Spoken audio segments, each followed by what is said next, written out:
yillarda Navoiy kon-metallurgiya kombinatida bosqichma-bosqich amalga oshirilayotgan muhim investitsion loyihalar, yangi konlarni o'zlashtirish, gidrometallurgiya zavodlarini ishga tushirish, amaldagi korxonalarni modernizatsiyalash orqali ma'dan qayta ishlash quvvatlari, ishlab chiqarish hajmini oshirish, yangi ish o'rinlarini yaratishga xizmat qilmoqda.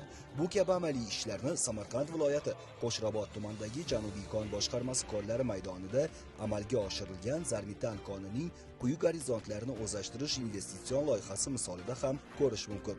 Yangi O'zbekiston kon-metallurgiya sanoati tarixida muhim voqea. Ilk bor skipli stvol ishga tushirildi.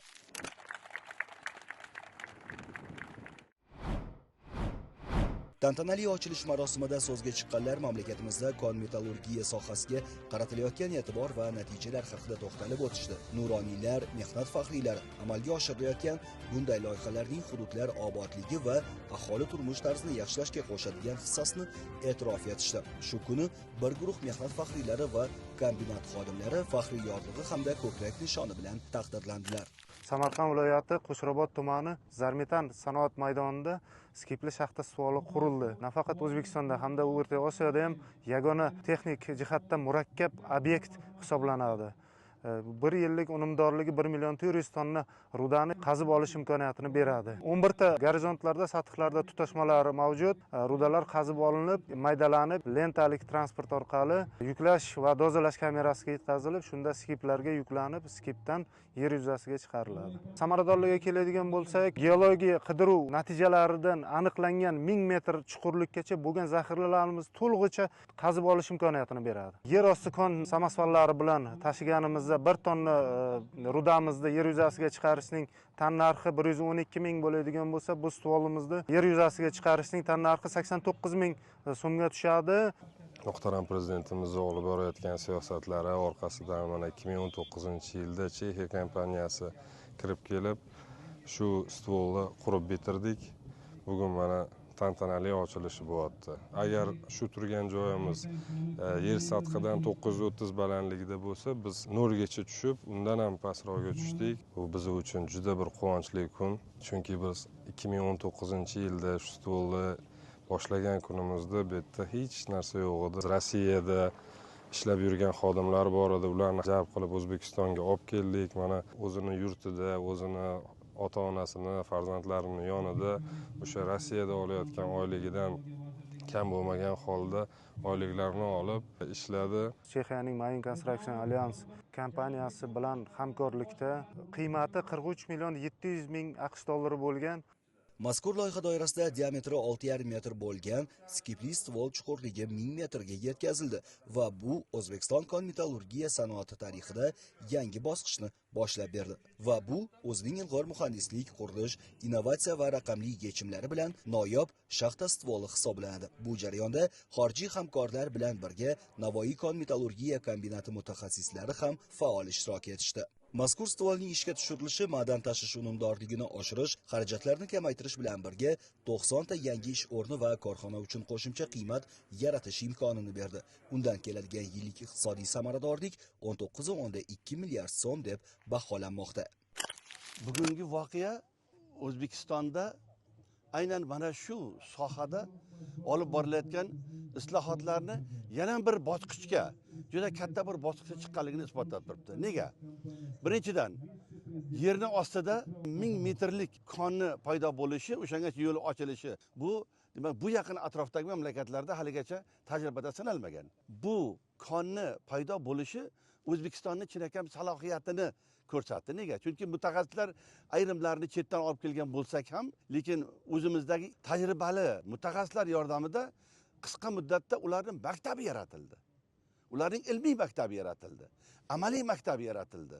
Ikkinchi tomoni shundan iboratki, bu yerga o'rnatilgan texnologiyalar ham aynan o'zbekistonlik olimlar ishtirokida, mutaxassislar ishtirokida yaratildi. Bu demak O'zbekistonda taraqqiyotning naqadar rivojlanganligini ko'rsatib turibdi.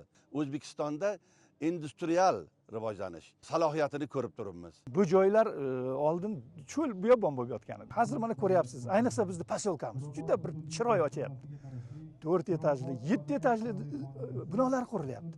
Xalqimiz juda bir xursand.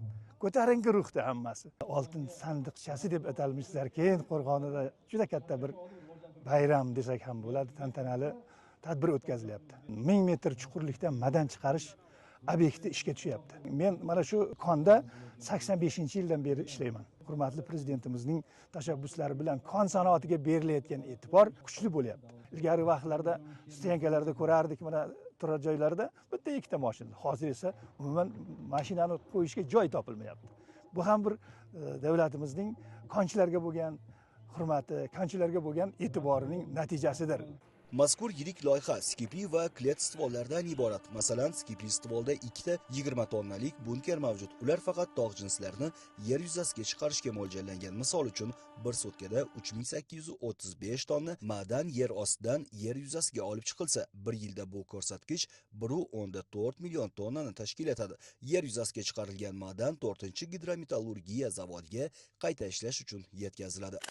60 yillik tarixga qarasak, ilgari uzoq muddatlarda bitta obyekt qurilgan bo'lsa, hozirgi kunda mana 2017-yildan boshlab Navoiy metallurgiya kombinatida qiymati 3 milliard dollardan yuqori 24 ta investitsion loyihalar amalga oshirildi. Muhtaram prezidentimizning sohaga qaratayotgan e'tiborlari natijasida bilamiz bu narsani. Yana bir e'tiborli jihati shundaki, yirik investitsion loyihalarni qurilishda, amalga oshirishda Navoiy mashinasozlik zavodi tomonidan mahalliylashtirish dasturiga asosan ishlab chiqarilayotgan uskunalardan, jihozlardan foydalanyapmiz. Misol uchun mana shu skipli stvol qurilishida ham Navoiy mashinasozlik zavodi tomonidan ishlab chiqarilganligini inobatga olgan holda, avvalambor bu olib kelish logistikani qisqartirdi, undan tashqari importni kamaytirdi va o'zimizda qisqa muddatlarda topshirilishga imkoniyatini yaratib berdi. Eng quvonarlisi shundaki, ilgari mana shunaqa yirik investitsion loyihalarning qurilishida chetdan mutaxassislar jalb qilinib amalga oshirilardi. Bugungi kunda esa hech kimni jalb qilmasdan turib, o'zimizning qora ko'zlar quruvchilar mana shunaqa yirik investitsion loyihalarni amalga oshiryapti. Bu men uchun sharaf va g'urur hisoblanadi. Navoiy davlat konchilik universiteti barcha yo'nalishlarda mana talabalarimiz hozir bu yerda amaliyotni o'tashmoqda. Albatta ular ertaga mana shu yerdagi yangi innovatsion texnologiyalarni o'rganib borishadi. Talabalarimiz ilmiy ishlar bilan shug'ullanish imkoniyatlariga ega bo'ladi. Xalqaro ekspertlar va mutaxassislar tomonidan har tomonlama samarador deya e'tirof etilayotgan shaxta stvollari zamonaviy axborot kommunikatsiya texnologiyalari yordamida to'liq raqamlashtirilgan. Butun faoliyat markaziy operatorlik pulti orqali boshqariladi. Ular yordamida ish jarayonlari doimiy kuzatilib, yuk tashish aniq hisob-kitoblar orqali monitoring qilib boriladi. Prezidentimiz boshqa davlatlar bilan olib borayotgan muzokaralari har bitta davlatdan bir yangilik olib kelib, xalqimizni o'sha farovonligi yo'lida bir boyna qilayotgan xizmatlarini hech narsa bilan baholab bo'lmaydi. Qarang, yo'q narsalardan 1000 metr chuqurlikda, 6 metr kenglikda. Bu biz eshitmaganmiz oldin bu narsalarni. Bu ertagida qilinayotgan ishlar bilan orasi osmon bilan yercha farqi bor. Bu vaqtlar endi 708 kishi ishlaydigan bir korxona bo'ladigan bo'lsa, mana hozir bu yerda 6-7 ming odam ishlayapti. Bu degani juda bir katta, shularning orqasidan 30 mingga yaqin oila obod, farovon hayot kechiryapti. Yana bir quvonarli narsaki, ayni o'zimizning muhandislarimiz, o'zimizning ishchilarimiz mutaxassis bo'lyapti. Ertaga avvali buyuk bo'lgan O'zbekistonimizni, hamma yoqqa ibrat bo'lgan O'zbekistonimizni endigi paytda boshqa davlatlarga bizdan mutaxassislar so'rab ketadigan darajadagi narsa bo'lyapti. Xalqimizda farovonlik uchun qilayotgan ishlari davomli bo'lsin.